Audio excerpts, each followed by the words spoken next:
चलिए दोस्तों, स्वागत है आप सभी का वाईफाई स्टडी चैनल पर। Changing the way of learning, WiFi studies a part of an academy. नमस्कार। एक बार ही कमेंट बॉक्स पे लिखिएगा आप सभी को मैं ऑडिबल हूँ, जल्दी से बताइएगा, है ना। फिर स्टार्ट करेंगे अपने सेशन को।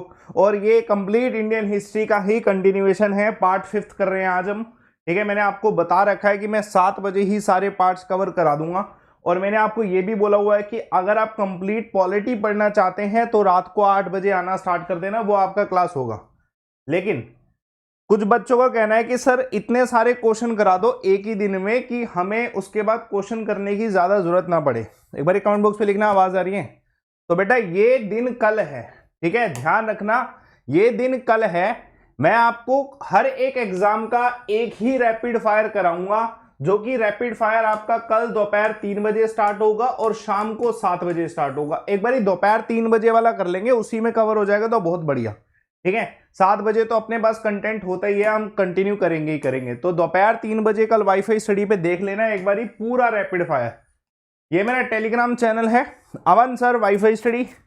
ज्वाइन इसी को करें सो दैट कि आपके लिए आसान हो जाए। कोई भी बच्चा इस क्लास को कभी भी देखे, इसे मस्ट ज्वाइन करें। ठीक है, सर्च करते ही सबसे ऊपर आ जाएगा आज डाउट का ऑप्शन, रेज हैंड का option and report and win का ऑप्शन। ये ऑप्शन वर्ल्ड अफेयर की वीडियो फ्री क्लासेस में आपकी पॉलिटी स्टार्ट हो रही है। आपको भी पता है कि मैं आपको इंडियन पॉलिटी पूरी पढ़ाने वाला हूं, तो इंडियन पॉलिटी की तैयारी जरूर कर लेना। आप सब्सक्रिप्शन जो है ले सकते हैं एसएससी गोल में। जब आप सब्सक्रिप्शन लेंगे लाइव अमन कोड से 10% आपका डिस्काउंट हो जाएगा, आपकी फीस इतनी हो जाएगी। ठीक है, सब्सक्रिप्शन से क्या है कि बेनिफिट है, लाइव अमन कोड लगाओ और एक बैच स्टार्ट कराऊंगा अभी। ठीक है, इसी महीने लाइव अमन कोड से जुड़ना, बैच पढ़ लोगे तो पूरी तैयारी हो जाएगी।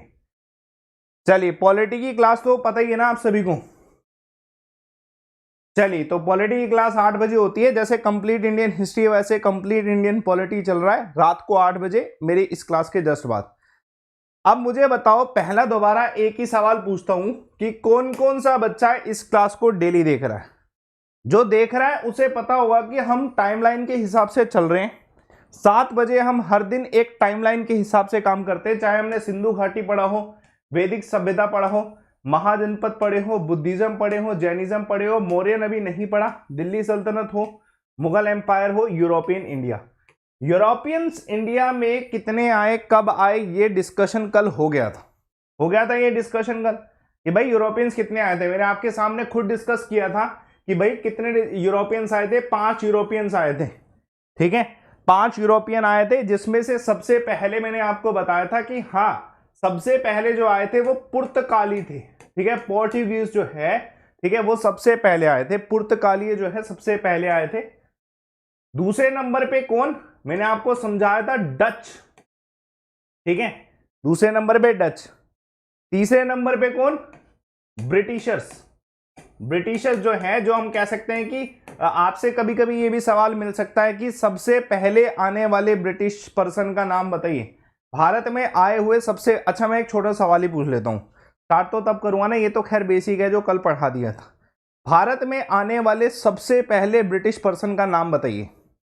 भारत में आने वाले सबसे पहले ब्रिटिश पर्सन का नाम बताइए। आप क्या बताएंगे आंसर, क्या लगाएंगे आप आंसर, क्या लगता है आंसर क्या होगा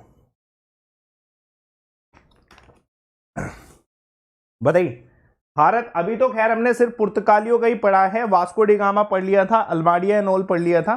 लेकिन मैं आपसे एक सवाल पूछ रहा हूं कि भारत में आने वाले सबसे पहले ब्रिटिश पर्सन का क्या नाम है।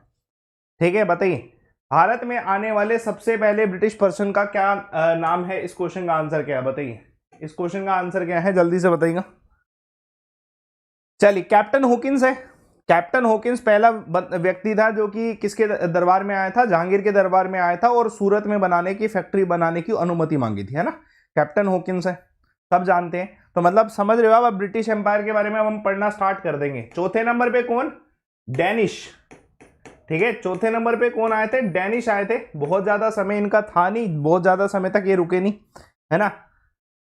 पॉलिटी की क्लास नहीं मिली सर, भाई कल की क्लास होगी थी, कल तो मैंने स्टार्ट भी करा दिया, बेसिक पढ़ा भी दिया था मैंने, लोकसभा राज्यसभा की शुरुआत भी होगी थी। ऐसे कैसे नहीं मिली आपको पॉलिटी क्लास, आज भी लगाइए 8 बजे इसके जस्ट बाद। पॉलिटी की थ्योरी पढ़ लो, मौका है आपके पास अच्छे से पढ़ने का।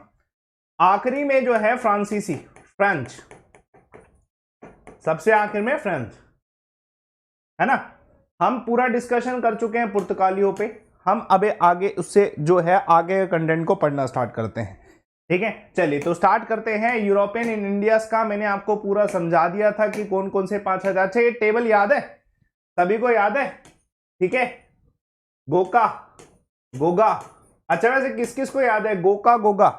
गोको गोगा किस किस को याद है? ठीक है, किस किस को याद है? धूप ना निकली, ठीक है, धूप ना निकली, ठीक है, धूप ना निकली किस किस को याद है?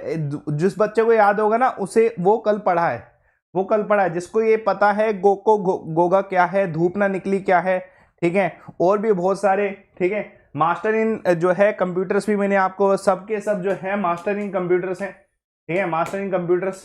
ठीक है, और क्या बोलते हैं, और भी मैंने आपको बताया था, खतरनाक वाले भी बताए थे। ठीक है, सबको याद होंगे। ठीक है, चलिए पोको पोगो कह लो। ठीक है, चलिए तो जितने बच्चे देख रहे हैं ये आपको टेबल उम्मीद है सभी को याद है। ठीक है, सभी को ये टेबल याद है।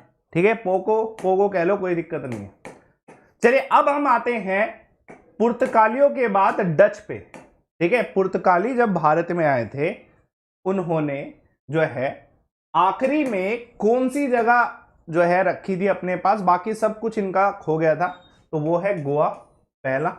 ठीक है, आखिरी हमने इधर छोड़ा था कि भाई पुर्तगाली हर जगह से जो है स्वीप आउट कर दिए गए, लेकिन गोवा, दीव और दमन से ये नहीं हटे आखिर तक, देश आजाद होने के बाद तक 1961 तक। ठीक है, ये नहीं हटे। लेकिन पुर्तगालियों के जाने से जस्ट पहले ना कुछ और यूरोपियंस भारत में आए, और वो यूरोपियन कौन थे? डच थे। डच थे वो यूरोपियन। अब हम बात कर रहे हैं सेकंड नंबर पे डच की, क्योंकि हमने पुर्तगालियों का कल पूरा पढ़ लिया था। सेकंड नंबर पे डच की बात कर रहे हैं, जो हमने अब सेकंड नंबर पे कवर करना है वो है डच। क्या लगता है, मैंने आपसे कल भी एक सवाल पूछा था, क्या लगता है पुर्तगालियों से ज्यादा पावरफुल थे या पुर्तगालियों से कम पावरफुल थे? बताइए, क्या लगता है आपको, क्या इनका पावर ज्यादा था या कम था? कमेंट करिएगा एक बारी, जल्दी से बताइएगा। डच क्या पुर्तगालियों से ज्यादा पावरफुल थे या कम पावरफुल थे? बताइए जल्दी से। शेयर भी कर देना बेटा सारे के सारे। कल आपकी बहुत इंपॉर्टेंट सीरीज स्टार्ट होगी, कल आपकी बहुत इंपॉर्टेंट सीरीज स्टार्ट होगी 7 बजे, काम की सीरीज है वो भी। ठीक है, और दोपहर 3 बजे भी उसका जो है बेस पढ़ा दूंगा मैं। देखो पुर्तगाली जो है भारत में इन्होंने कंपनी बनाई थी 1602 में। 1602 में आप देख सकते हैं कि ये 1602 में बनाई है, कह सकते हैं कि थोड़ा सा लेट है। 1602 में पुर्तगालियों के द्वारा डच ईस्ट इंडिया कंपनी बनाएगी, और मैंने आपको बताया था कि ये कंपनी कहां पे बनाएगी थी। ठीक है, मैंने आपको ये टेबल में ही पढ़ाया था कि जो इनकी कंपनी बनाएगी थी, वो टेबल से भी मैं आपको एक बार दिखा देता हूं कि पुर्तगालियों के द्वारा जो सबसे पहले कंपनी बनाएगी थी पुलकित में इन्होंने हेडक्वार्टर एस्टेब्लिश किए। ठीक है, पुलकित में इन्होंने सबसे पहले हेडक्वार्टर एस्टेब्लिश किए, और बाद में इन्होंने इसे जो है नागपट्टनम जो है यहां पर शिफ्ट कर दिया। ठीक है, धूप ना निकली इसकी ट्रिक थी, वो हमें याद होगी। ठीक है, ध्यान रखिएगा, धूप ना निकली इनकी ट्रिक थी। ठीक है, वो हमें याद होगी। पुलकित में पहले स्थापित किए और उसके बाद उसे नागपट्टनम में शिफ्ट किया, इंपॉर्टेंट है। अब देखते हैं कि इन्होंने और क्या क्या किया था जो कि हमारे एग्जाम पॉइंट ऑफ व्यू से इंपॉर्टेंट है। सबसे पहले चीज है कि पुर्तगाली जो है अपनी सेटलमेंट कहां कहां पे किए थे, कहां कहां पे इन्होंने अपने कब्जे किए थे। पहला जो है फेमस है, ठीक है, मुसुलीपट्टनम। पहला जो फेमस है मुसुलीपट्टनम है, फेमस वन। ठीक है, दूसरा जो फेमस है पुलकित है, जहां पे इनका सबसे पहला हेडक्वार्टर था, फर्स्ट हेडक्वार्टर जो है कहां पे था? पुलकित में था। ये क्वेश्चन आपको इधर मिल जाएगा, इस पे आपको क्वेश्चन मिल जाएगा। ठीक है, ध्यान रखना, बहुत अच्छा क्वेश्चन आ सकता है कि भाई कि पुलकित जो है क्या डच का हेडक्वार्टर था कि नहीं, ये याद रखना, पुलकित। दूसरा, इनके द्वारा सूरत में भी फैक्ट्री स्थापित की गई। उसके बाद करेकाला में, ठीक है, करेकाला में। उसके अलावा नागपट्टनम में, जो कि क्या था इनका, ध्यान रखिएगा, सेकंड हेडक्वार्टर था। बाद में इन्होंने शिफ्ट किया था, सेकंड हेडक्वार्टर कह सकते हैं, शिफ्ट किया था। ये सेकंड हेडक्वार्टर, इस पे भी क्वेश्चन आपको मिल सकता है, इस पे भी आपको क्वेश्चन मिल सकता है ना। उसके बाद चिंसोरा, उसके अलावा कासिम बाजार बड़ा फेमस है, कासिम बाजार आज के समय में भी बहुत ज्यादा फेमस है, ठीक है, आज के समय भी जो है ना, आज के समय में बड़ा फेमस है। उसके अलावा पटना, ठीक है, कोचिन। आप इधर एक चीज ऑब्जर्व कर सकते हो, ये वो लोकेशन है, कॉमन लोकेशन, जहां पे हर एक यूरोपियन आया है, ठीक है, ये वो कॉमन लोकेशन है जहां पे हर एक यूरोपियन आया है। चाहे हम बात करें सूरत की, ब्रिटिशर्स ने भी इधर हाथ आजमाया, फ्रांसीसियों ने भी इधर हाथ आजमाया, डच ने भी, इवन डेनिश के द्वारा भी। कोचिन की बात करें, पुर्तगाली इधर आए थे, है ना, वास्को डी गामा का कंसेप्ट इससे कोचिन से जुड़ता है, ठीक है। और उसके अलावा अभी आप डच भी देख रहे हो, इवन आपको ब्रिटिशर्स भी इधर मिलेंगे। कारण क्या है कि ये कॉमन लोकेशन क्यों है, इस वजह से आप ऑब्जर्व कर सकते हैं, ये सारी की सारी जो लोकेशन है ये भारत की जो तटीय सीमाएं है ना, उनसे कहीं ना कहीं जुड़ती है। जितनी भी सीमा, जो भी आप ये देख रहे हो, आप इधर सूरत देखते हो गुजरात की तरफ, जो भी आप ये देख रहे हो, ठीक है, पुलिकत जो है लेक आज के समय में फेमस है, तो ये सारी की सारी जो है समुद्री तट के निकट थी।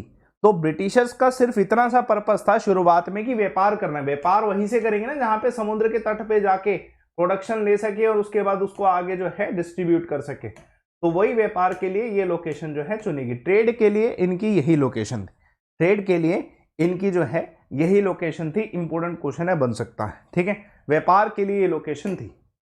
अब क्वेश्चन ये आता है कि क्या, मैंने अभी आपसे शुरुआत में पूछा था कि क्या डच पुर्तगालियों से पावरफुल थे, उसका आंसर यहां पे आप इस पैराग्राफ में देख सकते हैं कि 17वीं सेंचुरी में, 17वीं शताब्दी में पुर्तगालियों ने जो है हारे थे किससे, डच से, ठीक है, ध्यान रखना डच यहां पे ज्यादा पावरफुल थे क्योंकि उन्होंने जो है पुर्तगालियों को जो है हराया था, ठीक है, पुर्तगालियों को जो है हराया था।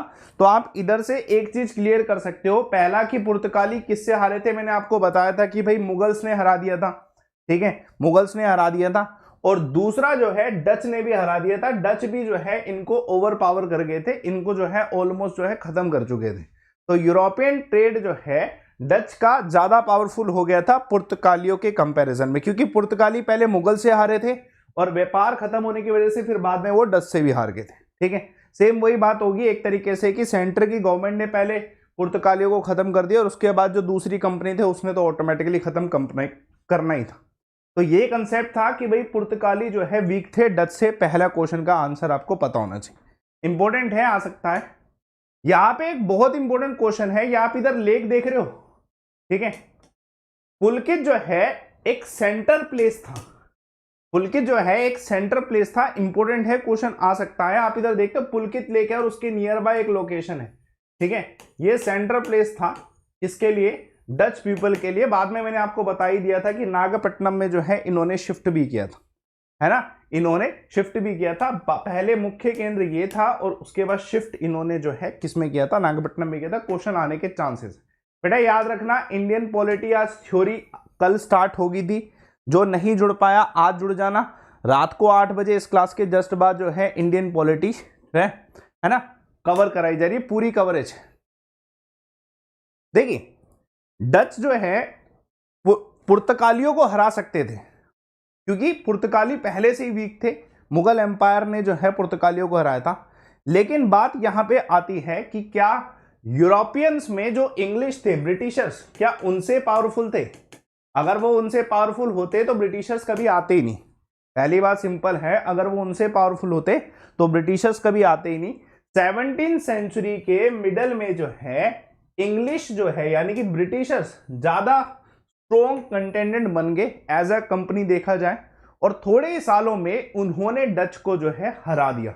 बैटल ऑफ बडेरा क्वेश्चन आपको मिल सकता है, ठीक है, कि ब्रिटिशर्स ने, ठीक है ना, बैटल ऑफ बडेरा में डच को एक तरीके से खत्म कर दिया, एज अ कंपनी खत्म कर दिया। क्वेश्चन आ सकता है, ठीक है, कि कौन सी बैटल हुई थी जहां पे ब्रिटिशर्स ने जो है डच जो है इन्हें हराया था।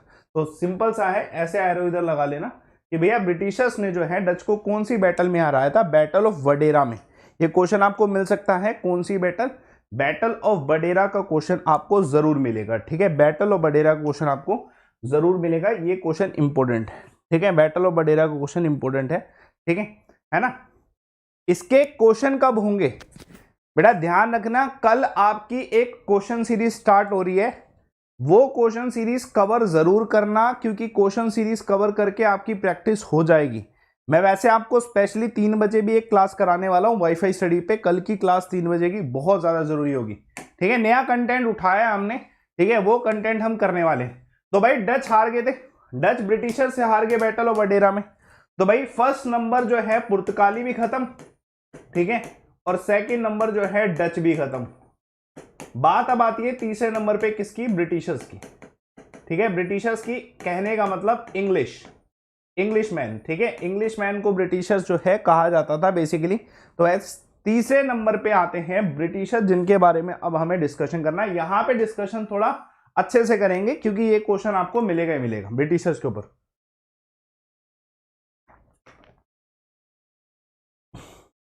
बताइए ब्रिटिश ईस्ट इंडिया कंपनी कौन से मुगल एम्परर के समय में बनी थी, क्वेश्चन का आंसर बताइएगा। ठीक है, ब्रिटिश ईस्ट इंडिया कंपनी कौन से मुगल एम्परर के समय में बनी थी, बताइए। बड़ा इंपॉर्टेंट क्वेश्चन है कि ब्रिटिश ईस्ट इंडिया कंपनी जो है कौन से मुगल एम्परर के समय बनी थी, इसके समय में कौन सा मुगल एम्परर था, चलिए बताइए।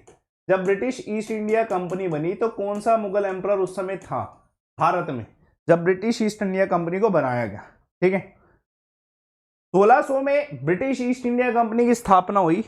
आप बताइए, अगर आपने टाइमलाइन पढ़ी है, मैंने दिल्ली सल्तनत पूरा पढ़ाया था, अगर आपको पता है तो बताइए ब्रिटिश ईस्ट इंडिया कंपनी जब 1600 में बनी उस समय भारत में मुगल एम्परर कौन थे, कमेंट करिएगा। इस क्वेश्चन का आंसर सभी देंगे। अब क्या होता है, इधर कंफ्यूजन इस चीज की होती है कि कुछ बच्चे इस क्वेश्चन का आंसर जहांगीर लगाते हैं, ठीक है, 1600, और कुछ बच्चे जो है इधर आंसर अकबर लगाते हैं। और पेपर में क्वेश्चन ये आया हुआ है, ये प्रीवियस ईयर का क्वेश्चन है कि जब ब्रिटिश ईस्ट इंडिया कंपनी बनी थी 1600 में, उस समय मुगल एम्परर कौन थे। बच्चों का आंसर जहांगीर और अकबर में से एक है, तो बेटा ध्यान रखना, भूलना मत अब ये, ठीक है, कि इस क्वेश्चन का आंसर जो है अकबर होगा। ठीक है, जब ब्रिटिश ईस्ट इंडिया कंपनी बनी थी तो उस समय अकबर जो है शासक थे भारत के। ठीक है, और अकबर के समय में British east India company Bharat में नहीं आई थी, क्योंकि अकबर एक बहुत एबल रूलर था। ठीक है, और अकबर के समय में ब्रिटिश ईस्ट इंडिया कंपनी आने की सोची भी नहीं। ठीक है, लेकिन अकबर के मरते ही 1600 में जब स्थापना हुई तब कोई दिक्कत नहीं थी, अकबर का समय था, कोई नहीं आया भारत में। अकबर के बाद कौन आया, जहांगीर। अकबर के बाद कौन आया, जहांगीर। ठीक है, जहांगीर के राजा बनते ही कैप्टन हॉकिंस जो है उनके दरबार में, ठीक है, कैप्टन विलियम हॉकिंस आ गए। तो हम कह सकते हैं कि भैया अकबर के मरते ही ब्रिटिश ईस्ट इंडिया कंपनी जो है भारत में आई, और उस समय जो राजा थे, एम्परर थे, मुगल एम्परर, वो थे जहांगीर। ठीक है, जहांगीर थे उस समय।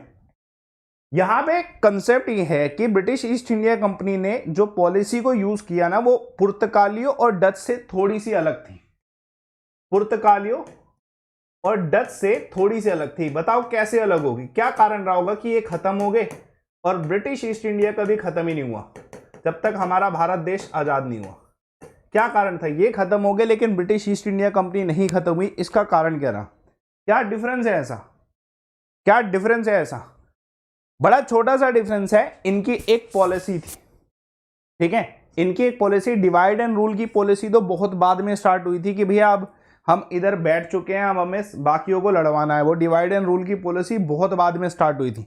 डिवाइड एंड रूल की पॉलिसी पहले स्टार्ट नहीं हुई थी। सबसे पहले इन्होंने जो है अपना ट्रेड एस्टेब्लिश करने के लिए सिर्फ एक जगह परमिशन मांगी। ठीक है, एक जगह परमिशन मांगी। जो ये डच और पुर्तगाली आए थे ना, इन्होंने एक ही साथ ना बहुत जगह फैक्ट्री बना दी। ठीक है, जो कि वो हैंडल कर नहीं पाए। दूसरा इंपॉर्टेंट कि भैया जहांगीर को इतना पैसा दिया गया कि उसने कुछ भी नहीं कहा। जहांगीर ने कुछ भी नहीं कहा किसी को, क्योंकि अमाउंट जो दिया गया था ना, कह सकते हैं कि एक तरीके से कोई मल्टीनेशनल कंपनी आ गई, उसने इतना अमाउंट दे दिया कि भाई इस बंदे ने कुछ कहा ही नहीं उसके बाद। ठीक है, कह सकते हैं मनी गेम जो है उस समय बहुत तगड़ी चली थी। फैक्ट्री जो है सूरत में बनाने के लिए जहांगीर को बहुत ज्यादा अमाउंट दिया गया था। उस समय मेरे ख्याल से 1 लाख रुपए जो है कुछ दिए गए थे। I am not able to recall the amount, वो बहुत थे उस समय। ठीक है, उस समय इतना अमाउंट देना बहुत ज्यादा जो है अमाउंट था, है ना। चलिए, तो ये इंपॉर्टेंट है कि भाई कैप्टन हॉकिंस ने सिर्फ और सिर्फ सूरत में फैक्ट्री बनाने की अनुमति मांगी थी, ठीक है। बाद में थोड़ा सा रोकने के बाद पहले उन्होंने फरमान जो है नहीं दिया था, लेकिन 1612 में आप इधर ऑब्जर्व कर सकते हो कि 1612 में जहांगीर ने फरमान दे दिया कि भैया आप सूरत में फैक्ट्री बनाओ, ठीक है, सूरत में फैक्ट्री बनाओ, क्योंकि अब अपने पास जो है अमाउंट है। और जहांगीर का ये भी मन में था कि यार फैक्ट्री बनेगी, थोड़ा सा जो है व्यापार बढ़ेगा और अच्छी बात है, ठीक है, अच्छी बात है। उसके बाद क्या हुआ कि ब्रिटिशर्स ने सूरत में फैक्ट्री एस्टेब्लिश कर ली। उसके बाद जो किंग है जेम्स फर्स्ट के एक एम्बेसडर सर थॉमस रॉय भी जहांगीर के दरबार में ही आए, ठीक है, वो आए 1615 में। क्वेश्चन ध्यान रखना कि जो है कैप्टन हॉकिंस जब आए उसके बाद 1612 में फरमान दिया गया सूरत में फैक्ट्री बनाने का, ये है। लेकिन जो ये आए थे ना थॉमस रॉय, ये 1615 में आए थे और इन्होंने सिर्फ और सिर्फ सूरत में फैक्ट्री बनाने का नहीं सोचा, ना ही मांगा। सर क्या सीएचएसएल के लिए ये क्लास है? बिल्कुल सीएचएसएल क्या, किसी भी एग्जाम के लिए आप ये क्लास को जो है पढ़ सकते हो। डेली पढ़ो, ज्यादा फायदा होगा, ठीक है, डेली पढ़ना स्टार्ट कर दो। 7 बजे वाईफाई स्टडी पे ज्यादा फायदा होगा। अब जैसे ये क्वेश्चन आ रहा है कि भाई इंग्लिश ने जो सर थॉमस आए थे वो जहांगीर के दरबार में कब आए थे? 1615 में आए थे। ये क्वेश्चन याद रखना कि कौन से वर्ष में, 1615 में आए थे, ये क्वेश्चन आ सकता है। और इन्होंने सिर्फ और सिर्फ सूरत या किसी एक पर्टिकुलर लोकेशन में फैक्ट्री बनाने की अनुमति नहीं मांगी, इन्होंने पूरे भारत में अलग अलग क्षेत्रों में बनाने की अनुमति मांगी। ये कहते हैं ना एक तरीके से ट्रायल दिखाया सूरत का, और इतना बेहतरीन ट्रायल दिखा दिया कि हाँ यार फायदा जहांगीर को हो रहा है, ठीक है। ऐसे ट्रायल दिखा दिया कि सूरत का जो भी पैसा आ रहा है वो 90% जो है जहांगीर के आसपास आ रहा है, जहांगीर के पास पहुंच रहा है। डेफिनेटली वो तो इंप्रेस हो गई कि अमाउंट मिल रहा है, कोई दिक्कत नहीं है। उसके बाद जो है सेम फंडा हर एक जगह लगा दिया कि हर एक पूरी लोकेशन पे बनाएंगे। तो हाँ तो करना ही था, हाँ तो करना ही था, क्योंकि ट्रायल ही इतना बढ़िया दिया गया था, ठीक है। तो 1619 में जो है 1615 में रिक्वेस्ट करी गई, ठीक है, और उसके बाद 1619 में फैक्ट्रीज बना दी गई आगरा में, इलाहाबाद में, बड़ौदा में, भरूच में, ठीक है। और ये आप कह सकते हो कि ये जो फैक्ट्री बनाएगी ये एक तरीके से ट्रेड के लिए फैक्ट्री बनाएगी थी, सिर्फ ट्रेड के लिए, सिर्फ ट्रेड के लिए बनाएगी थी जब तक जहांगीर था, ठीक है, जब तक जहांगीर था सिर्फ ट्रेड के लिए बनाएगी थी। उसके अलावा कुछ भी नहीं किया, कुछ भी नहीं किया, है ना। बेटा हिस्ट्री हर एक एग्जाम में बराबर आएगी, तो आप उसी हिसाब से पढ़ेंगे। आपका देखो मैं तो अभी आपको पॉलिटी भी पढ़ाने वाला हूँ। पॉलिटी की क्लास मैंने 8 बजे रख दी है, कंप्लीट डिटेल में पॉलिटी भी आपकी चल रही है, उसका लिंक मैं आपको प्रोवाइड कराऊंगा। 8 बजे आपकी अनअकैडमी पे पूरी फ्री क्लास थ्योरी की स्टार्ट हो चुकी है, ठीक है, पॉलिटी भी आपकी होगी। जैसे इधर व्यापार करना स्टार्ट किया गया, ठीक है। अब जो ब्रिटिशर्स थे ना, है ना, इन्होंने मद्रास में सबसे पहला फोकस किया। ध्यान रखना मद्रास में, आप सभी जानते होंगे कि ब्रिटिशर्स ने जो सबसे पहला आक्रमण करना स्टार्ट किया था ना, जो सबसे पहला मिलिट्री पावर का यूज किया था, सबसे पहला मिलिट्री पावर का यूज मद्रास पे ही किया था। कारण क्या है कि सबसे पहली फैक्ट्री जो है फोर्ट सेंट जॉर्ज जो है इन्होंने बनाई थी, कहां पे? मद्रास में। जो सबसे पहला फोर्ट ब्रिटिशर्स के द्वारा बनवाया गया था वो फोर्ट सेंट जॉर्ज जो है बनवाया गया था, कहां पे? मद्रास में 1639 में, ठीक है। तो डायरेक्ट क्वेश्चन आ सकता है कि भाई फोर्ट सेंट जॉर्ज कहां पे है? तो ये मद्रास में, ये कहां पे है? मद्रास में है। ये क्वेश्चन ध्यान रखना है कि फोर्ट सेंट जॉर्ज जो है कहां पे है? मद्रास में है। और कौन से वर्ष में बनवाया गया? ठीक है, ध्यान रखना 1639 में इस फोर्ट को बनवाया गया था। 2 फोर्ट बने हैं फेमस, 2 फोर्ट बने हैं फेमस। एक तो ये बना है जो मद्रास में, और दूसरा बंगाल में बना था, दूसरा बंगाल में बनाया गया था। बंगाल वाले फोर्ट का नाम बताएंगे? बंगाल वाले फोर्ट का नाम बताएंगे? कोई भी बच्चा जो बता सकता हो बंगाल के फोर्ट का नाम क्या है ना? जल्दी से बताइए। बंगाल में जो फोर्ट बनवाया गया था ब्रिटिशर्स के द्वारा वो कौन सा था? बंगाल का फोर्ट बाद में बना था। पहला फोकस जो ब्रिटिशर्स का था ना, वो पहला फोकस जो है मद्रास पे अटैक करने का था, मिलिट्री पावर को यूज करने का था। पहले फैक्ट्री बनाएगी, फोर्ट बनाया गया, फिर मिलिट्री पावर्स को यूज किया गया। सर क्या ये जेकेपीएसआई के लिए है? बिल्कुल है, ठीक है। वैसे भी आपका 1 महीने बाद पेपर आने वाला है JKPSI का, आपको तो पढ़ ही लेना चाहिए। कल की सीरीज जो होगी स्टार्ट वो जरूर पढ़िएगा। चलिए, तो ये आपको पता ही है कि ये फोर्ट इसलिए बनवाया गया था कि मद्रास पे मिलिट्री अटैक करना था, मिलिट्री पावर को यूज करना था। ध्यान रखना, इधर 2-3 व्यक्तियों के नाम याद रखेंगे, ठीक है। कुछ ऐसे नाम फेमस है जो कि जैसे जोब चेरनोक जो है 1690 में इन्होंने एक फैक्ट्री बनाई थी, कहां पे? सुतानीती में, ठीक है। दिमाग में रखिएगा, सुतानीती में जो है इन्होंने 1690 में फैक्ट्री बनाई थी। इंपॉर्टेंट क्वेश्चन है, आ सकता है कि सुतानीती में जो है 1690 में फैक्ट्री एस्टेब्लिश करने वाले व्यक्ति का नाम क्या है? तो जोब जो है चेरनोक इसका आंसर होगा, क्वेश्चन आपको मिल सकता है, ठीक है ना। और इन्होंने ब्रिटिशर्स ने ना इन 3 विलेजेस की जो जमींदारी एक्वायर करने का मतलब आप समझ रहे हो। ब्रिटिशर्स का पहला जो पर्पस था वो था व्यापार, ठीक है, व्यापार। दूसरा पर्पस था लैंड एक्वायर करना, बहुत लैंड एक्वायर किया।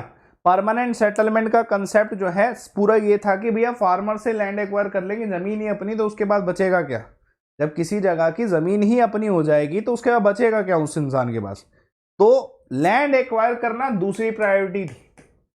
तीसरी प्रायोरिटी धीरे धीरे पॉलिटिकल अफेयर में घुसना बनी थी। उससे पहले राजनीतिक जितने भी विषय थे उन सभी में जो है पॉलिटिकल अफेयर्स में घुसना बनी थी। ये तीसरे नंबर पे आई थी। पहले नंबर पे इस पे फोकस किया, दूसरे नंबर पे इस पे फोकस किया, फिर तीसरे नंबर पे इस पे फोकस करेंगे। अभी जो सबसे पहले मांग करी गई फैक्ट्री बनाने की, ये सिर्फ और सिर्फ क्या है? ट्रेड था। ये सिर्फ और सिर्फ ट्रेड था। जब इन्होंने जमींदारी एक्वायर करना स्टार्ट करी ना, ठीक है, थोड़े वर्षों बाद, 30 से 40 वर्षों बाद, तो ये फोकस इनका लैंड पे चला गया कि हाँ भाई जमीन एक्वायर करेंगे, व्यापार तो स्टार्ट हो गया हमारा, अब हम जमीन एक्वायर करेंगे। और उसके बाद धीरे धीरे जो है ये पॉलिटिकल अफेयर्स, राजनीतिक जो विषय हैं उन पे फोकस करने लगे। वो मैं अब आपको नेक्स्ट बता रहा हूं। 2 चीजों पे इन्होंने फोकस कर लिया था 1690 तक।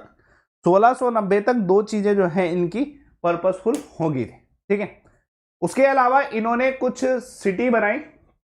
कलकत्ता, मैंने आपको कहा था कि भाई क्या बोलते हैं, जो सेकंड इनका फोर्ट बनाया गया था, ठीक है, फोर्ट विलियम्स बनवाया गया था। कहां पे? बंगाल, कलकत्ता में। 2 फोर्ट बड़े फेमस हैं, ठीक है। पहला फोर्ट जॉर्ज बड़ा फेमस है, क्वेश्चन आते हैं इस पे, ठीक है, ये मद्रास में बनवाया गया, ठीक है, ध्यान रखना। और दूसरा फोर्ट विलियम बड़ा फेमस है, ठीक है, फोर्ट विलियम बड़ा फेमस है जो कि कलकत्ता में बनवाया गया। ये 2 फेमस आज भी हैं, ठीक है, इन पे क्वेश्चन आपको मिल सकता है ना। और क्योंकि बाद में जाके कलकत्ता जो है कैपिटल बन गई थी ब्रिटिशर्स की, इस वजह से भी ऐसा हुआ था, ठीक है। ब्रिटिशर्स की कैपिटल बाद में जाके कलकत्ता बनी थी, इस वजह से भी ऐसा हुआ था। क्लियर हुआ सभी को? क्लियर हुआ सभी को? जल्दी से बताइए।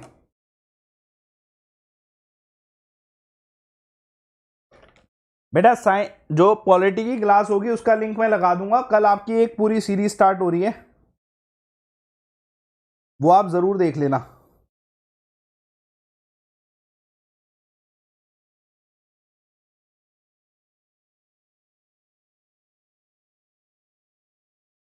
ठीक है, वो आप जरूर देख लेना। मैं आज पूरा प्रेसिडेंट का चैप्टर या फिर लोकसभा राज्यसभा कंप्लीट करा दूंगा। पूरी थ्योरी हो रही है डिटेल फॉर्म में, हर चीज। ये देखो, थ्योरी जो होती है ना, ऐसा लगता है कि बहुत स्लो चल रही है बात, लेकिन जो कहते हैं ना, जो स्लो चीजें चलती है उसमें हमें चीजें समझने का मौका ज्यादा मिलता है। ज्यादा मौका मिलेगा समझने का ना, ज्यादा क्वेश्चन बन पाएंगे। क्वेश्चन एक दिन का खेल है, थ्योरी आपको 10-15 दिन पढ़नी पड़ेगी, क्वेश्चन एक दिन में हो जाएंगे। जैसे मैं कल आपको इतनी थ्योरी पढ़ाने के बाद कल आपको सारे क्वेश्चन करा दूंगा, कल मैं आपको सारे क्वेश्चन करा दूंगा अभी तक के जितने भी हैं, ठीक है, ध्यान रखना। फिर दोबारा थ्योरी स्टार्ट करूंगा, फिर दोबारा क्वेश्चन करा दूंगा। ये पैटर्न बहुत बढ़िया पैटर्न रहेगा आपके लिए कि हर फ्राइडे को सिस्टम समझ लेना कि हर सैटरडे या संडे को एक 4 घंटे की मैराथन लगेगी किसी सब्जेक्ट के बेस्ड को बनाने के लिए। फिर उस पे आने वाले दिनों में 1-1 घंटे की क्लासेस लगेंगी, थ्योरी की होंगी सारी। और फिर लास्ट में फ्राइडे को एक क्वेश्चन सीरीज होगी। तो आज भी ऐसे ही होने वाला है कि आज ये इधर क्वेश्चन थ्योरी कमेंट करा के मैं आपकी क्वेश्चन सीरीज स्टार्ट कराऊंगा। फिर दोबारा सैटरडे को आपको ज्योग्राफी की पूरी 4 घंटे की मैराथन मिलेगी, फिर 1-1 घंटे की थ्योरी मिलेगी, फिर आपके क्वेश्चन होंगे। तो ये कंसेप्ट है जो मैं यूज करने वाला हूं इस मंथ में, और आपकी पूरी जीके 7 बजे वाईफाई स्टडी भी हो जाएगी। ठीक है, ये पैटर्न रहेगा, स्ट्रक्चर्ड तरीके से कर रहे हैं कुछ। ठीक है, देखो यार, आप सभी जानते हैं कि कंपनी रूल जो है स्टार्ट 1600 में हुआ जब ये बनी कंपनी। ठीक है, कंपनी रूल 1600 में जब स्टार्ट हुआ, जब ये कंपनी बनी, और ये कंपनी रूल कब तक रहा था? रिवोल्ट 1857 तक रहा था। रिवोल्ट 1857 के बाद ब्रिटिश ईस्ट इंडिया कंपनी खत्म हो गई थी, और 1858 के एक्ट से क्राउन रूल जो है एस्टेब्लिश हुआ था। आप सभी जानते होंगे कि मंगल पांडे एंड ऑल ने 1857 का रिवोल्ट किया, और उसके बाद जो है क्राउन रूल जो है 1858 में एस्टेब्लिश हुआ। इधर आप 4 चीजों पे फोकस करो, वो 4 चीजें मैं आपको बता रहा हूं, कंसेप्ट है, समझना पड़ेगा। ठीक है, पहला जो 1600 से लेके 1615 तक इन्होंने किया, वो ये था कि इन्होंने ट्रेड पे फोकस किया, व्यापार पे, और जो फैक्ट्री बनाई, क्या बनाई? फैक्ट्री बनाई ज्यादातर। एग्जाम्पल के तौर पे सूरत, ठीक है, एग्जाम्पल के तौर पे सूरत, उसके अलावा और बहुत सारी फैक्ट्री जो है बनाएगी। ठीक है, ये था फोकस, जो पहला फोकस था। 1615 से लेके जो है 1650 के बीच में इन्होंने फोकस जो है लैंड पे किया, जमीन पे। ठीक है, और लैंड के चलते इन्होंने फोर्ट भी बनाना स्टार्ट कर दिए और जमींदारी भी लेना स्टार्ट कर दी। जमींदारी, ठीक है, जमींदारी पे फोकस किया। ठीक है, जमींदारी पे फोकस किया। उसके बाद 1650 से लेके मैं कह सकता हूं कि 1857 तक ये कंप्लीट पावर में रहे, कंप्लीट पावर में रहे और सबको हराया। ठीक है, सबको हराया। 1857 के बाद जो है पूरा ब्रिटिश ईस्ट इंडिया कंपनी खत्म हो गई थी, क्राउन रूल एस्टेब्लिश हो गया। ठीक है, क्राउन रूल एस्टेब्लिश हो गया। अब ये क्राउन रूल जो एस्टेब्लिश हुआ था, इसके बीच में एक और पावर आई। ठीक है, फोर्थ पावर, फर्स्ट हो गया पुर्तगाली, खत्म कर दिया हमने, ये गए।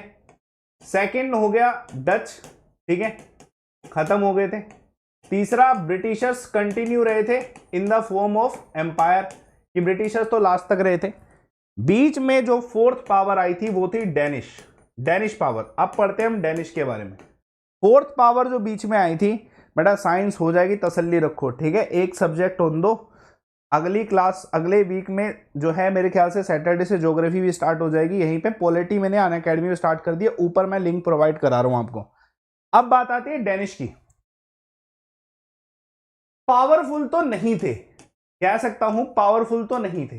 कोई और खासियत इनकी, कोई और खासियत जल्दी से बताइए। कुछ ऐसा जो डेनिश को जो है भारत तक लेके आया, कुछ ऐसा जो डेनिश को भारत तक लेके आया, जितने भी डेनिश पावर्स थी।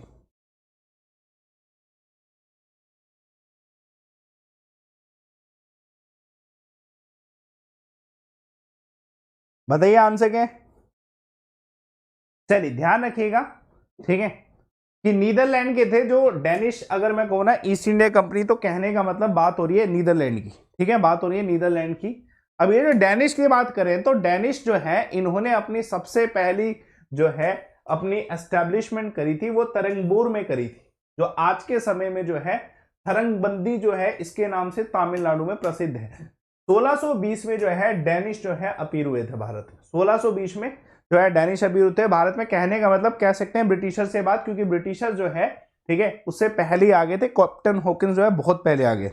अब ये डेनिश की एंट्री टाइम याद रखना 1620, यही सब क्वेश्चन आते हैं भाई। ठीक है, पुर्तगाली कब आए थे, वास्को डी गामा भारत में कब आए, ठीक है, डच कब आए थे, डच का आपको पता होना चाहिए।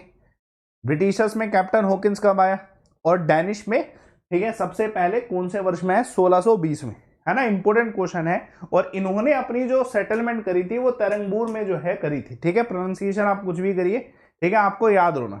ठीक है, अब मैंने आपको इसका पूरा समझा रखा।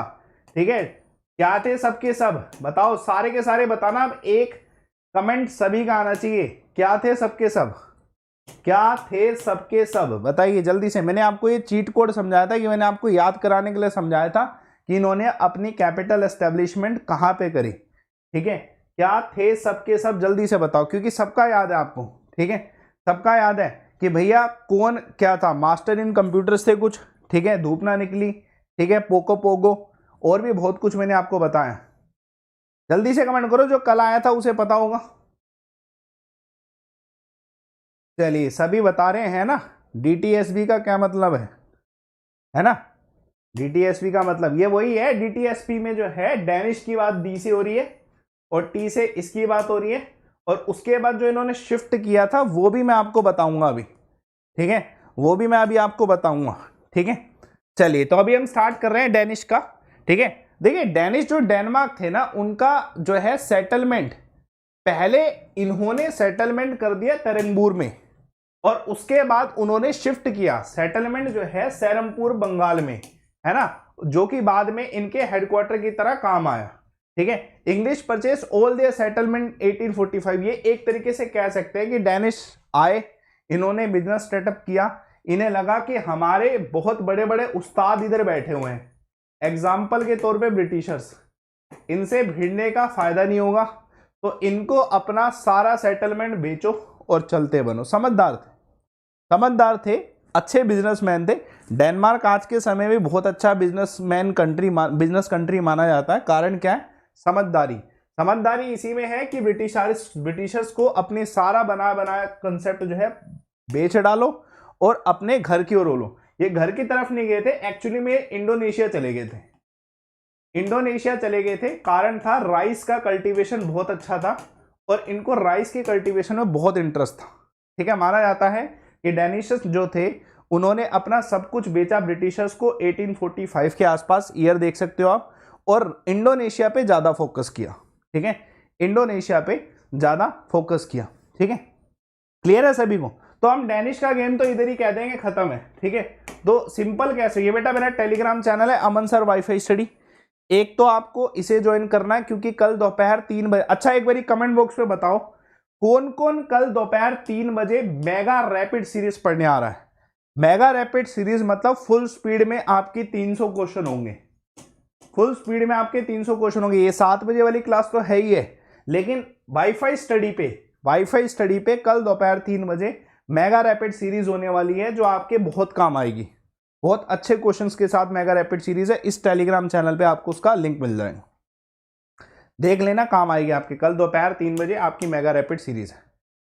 मैं बात करता हूं अब सबसे इंपॉर्टेंट और सबसे बड़ा राइवलरी ब्रिटिशर्स का। ब्रिटिशर्स की सबसे बड़ी राइवलरी किनके साथ हुई थी? जो चौथे नंबर पे आए थे, फ्रांसीसी।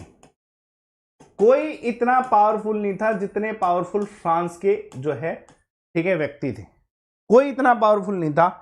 इतना कंपटीशन ब्रिटिशर्स को किसी ने नहीं दिया जितना कंपटीशन आखिर में आए हुए फ्रांसीसियों के द्वारा दिया। अच्छा, बड़ी इंपॉर्टेंट चीज है, फ्रांसीसी बहुत ज्यादा पावरफुल थे और बहुत बढ़िया कर रहे थे भारतवर्ष में। इनके जो सेटलमेंट है वो ब्रिटिशर्स से ज्यादा थे, इनकी फैक्ट्री ब्रिटिशर्स से ज्यादा थी, और इनके जो रूलर्स थे ना, जो इनके जो आर्मी मैन आए थे, वो इनसे ब्रिटिशर से ज्यादा एबल थे, मतलब ज्यादा जो है काम कर पाए, अच्छा काम कर पाए, जिसमें कुछ बहुत फेमस नाम आपने सुने होंगे, ठीक है, बहुत फेमस नाम सुने होंगे। किस वजह से जो है ये ब्रिटिशर से हारे? ब्रिटिशर से किस वजह से हारे? फ्रांसीसी जो है ब्रिटिशर से किस वजह से हारे? बताइए, कोई बताएगा क्या कारण रहा होगा कि फ्रांसीसी जो है ब्रिटिशर से हारे थे? ब्रिटिशर जीते आखिर में, सोल पावर ब्रिटिशर रहे थे भारतवर्ष में, फ्रांसीसी हार गए थे। कारण क्या था? कोई भी बताओ क्या कारण रहा होगा जिसकी वजह से ब्रिटिशर जो है जीते और फ्रांसीसी हारे?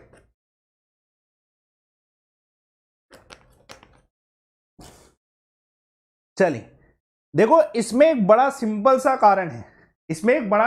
कारण है, कि जो होम में, जैसे मान लो ब्रिटिशर जो कंपनी आई थी उसको पीछे से सपोर्ट तो किया होगा ना ब्रिटेन में सपोर्ट मिला होगा इसको, ब्रिटेन की गवर्नमेंट ने सपोर्ट किया, ब्रिटेन के क्राउन ने जो है सपोर्ट किया होगा पीछे से।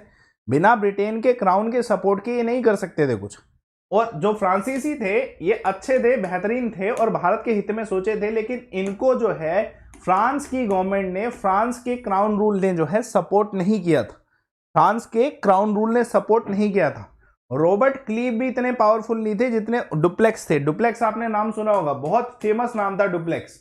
डुप्लेक्स इतना पावरफुल जो है व्यक्ति था जो कि जीत नहीं पाया। इसका कारण था कि उनको पीछे से कोई सपोर्ट नहीं मिला। ठीक है, Dupleix was very famous person. फ्रांसिसियो में आपने सुना होगा, very famous abled governor of France. चलिए, तो फ्रांस के बारे में जानते हैं।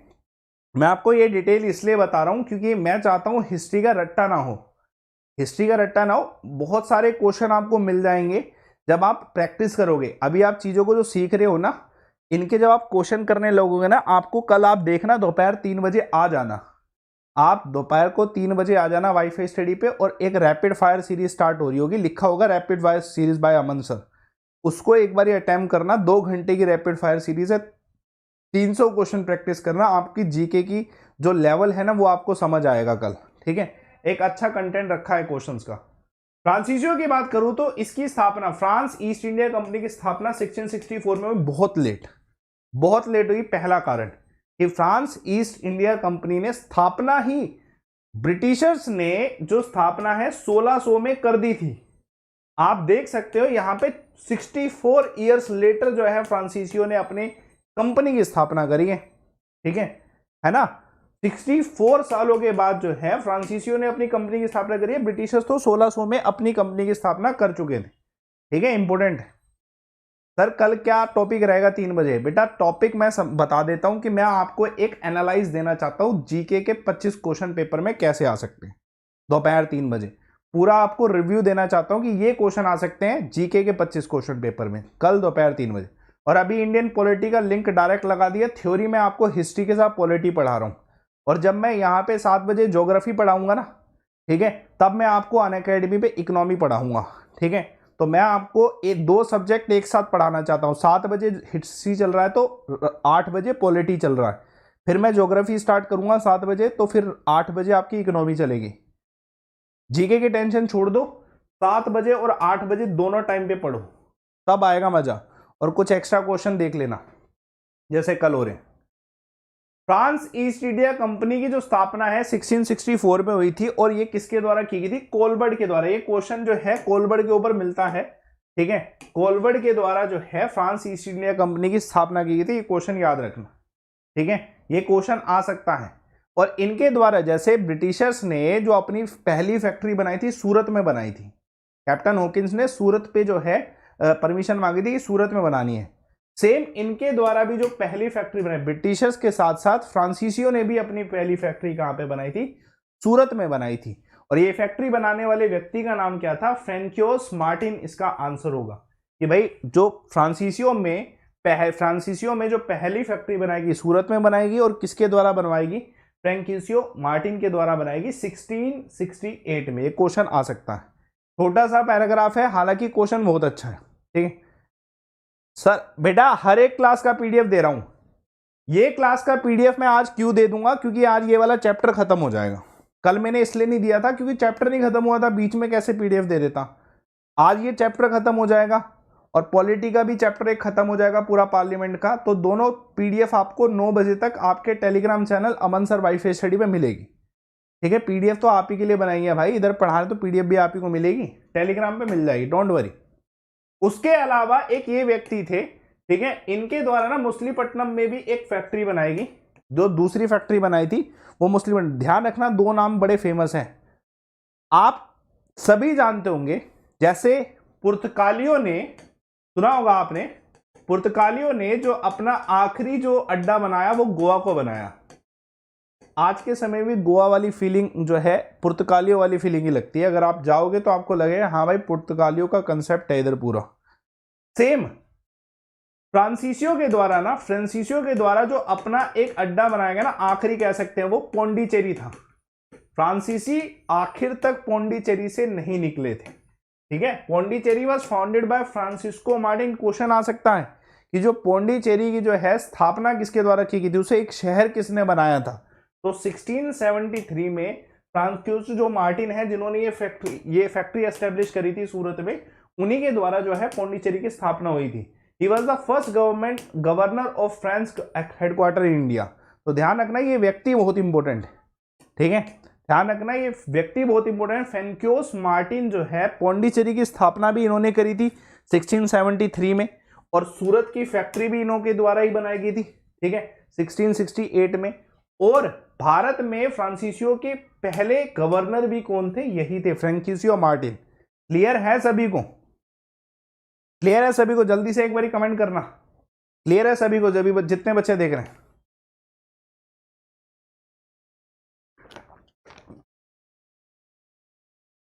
कल 7 बजे जरूर देखना, कल आपकी सीरीज बहुत इंपॉर्टेंट है ना। जो बच्चा CHSL, JKPSI, इन सब की, CGL, इन सब की तैयारी कर रहा है, डिफेंस की तैयारी कर रहा है, हर कोई बच्चा वो कल वाली सीरीज जरूर देखना, दोपहर 3 और 7 बजे वाली।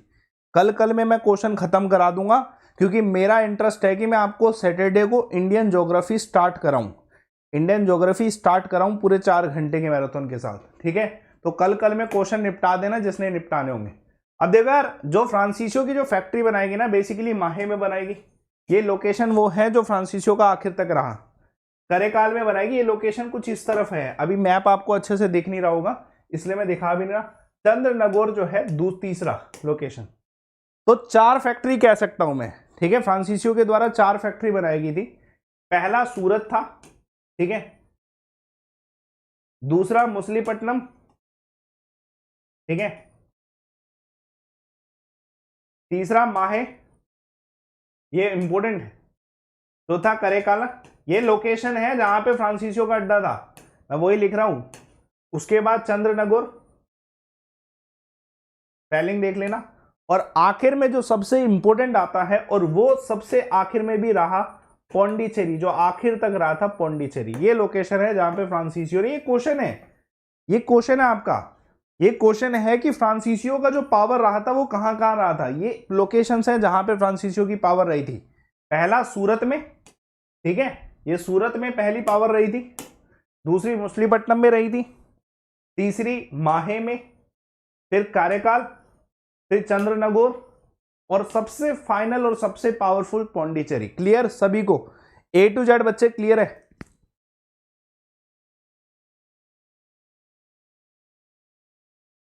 ठीक है, चलिए, इंपॉर्टेंट है ये सारी क्वेश्चन आपको आएंगे, इस टाइप का ये क्वेश्चन आपको मिल सकता है। अभी मैं आपको एक छोटी सी बात बताता हूं, रैपिड फायर सीरीज इस थंबनेल के हिसाब से हो सकती है। जहां आपको रैपिड फायर सीरीज मिले भाई अमनदीप शर्मा, उसे कल दोपहर 3 बजे भी खोल लेना और 7 बजे भी खोल लेना। 2 सीरीज में आपके 600 क्वेश्चन होंगे, 600 से कम नहीं होंगे। मैं जो बोलता हूं वही कर रहा हूं आज के समय में, जो आपको पता ही है। 2 सीरीज में 600 क्वेश्चन कराऊंगा, आपकी जीके इसी में समा जाएगी। क्वेश्चन की अगर बात करी जाए, बेस्ट क्वेश्चन जो हो सकता है वो होगा दोपहर 3 बजे और शाम को 7 बजे, एक ही सीरीज में। ध्यान रखना, अभी तो और करना है, टेलीग्राम चैनल अमन सर वाईफाई स्टडी पे अवेलेबल होगा कंटेंट। अब मैं आपको थोड़ी सी ना वॉर्स के कंसेप्ट समझा रहा हूं, बेसिक स्टार्ट कर रहा हूं आपको, ठीक है। वॉर से संबंधित एक छोटा सा बेसिक स्टार्ट करूंगा, फिर पॉलिटी की क्लास भी स्टार्ट करनी है। मैं ऊपर लिंक दे रखा है पॉलिटी क्लास का, मेरे टेलीग्राम चैनल पे भी, अमन सर वाईफाई स्टडी पे जुड़ जाना। यहां पे भी मिलेगा, कोड लगा लेना लाइव अमन, बिना कोड के एंटर नहीं होगा।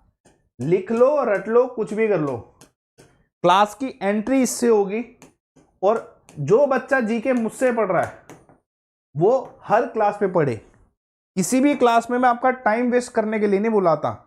मेरा एक स्ट्रक्चर है कि 1 महीने में यूट्यूब के बच्चों को जीके पढ़ानी है, तो उसके लिए हिस्ट्री इधर स्टार्ट कर दी, पॉलिटी रात को 8 बजे इस क्लास के जस्ट बाद स्टार्ट कर दी, ऊपर लिंक है, ठीक है, कोड लाइव अमन।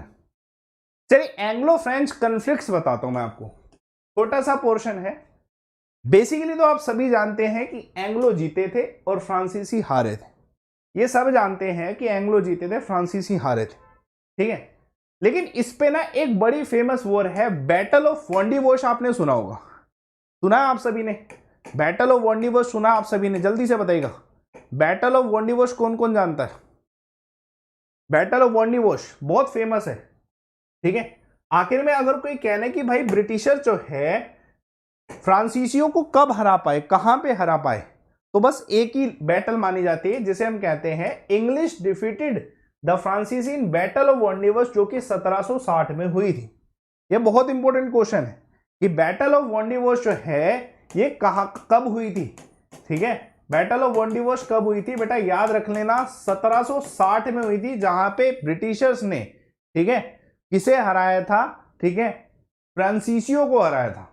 और फ्रांसीसियो के जो उस समय हेड थे ना वो थे काउंट डी लेली। क्वेश्चन आता है, बहुत इंपॉर्टेंट क्वेश्चन है कि बैटल ऑफ वोंडिवोश में फ्रांसीसियो को रिप्रेजेंट करने वाले जो ट्रूप थे वो कौन थे? काउंट डी लेली थे। और ये 1760 की बैटल थी जिसमें ब्रिटिशर्स ने जो है फ्रांसीसियो को हराया था, है ना, ब्रिटिशर्स ने फ्रांसीसियो को हराया था। इंपॉर्टेंट क्वेश्चन है, पूछा जा सकता, वेरी इंपॉर्टेंट क्वेश्चन आने के चांसेस हैं, ठीक है, वेरी इंपॉर्टेंट क्वेश्चन आने के चांसेस, क्लियर कट क्वेश्चन आपको इसमें मिल जाएगा।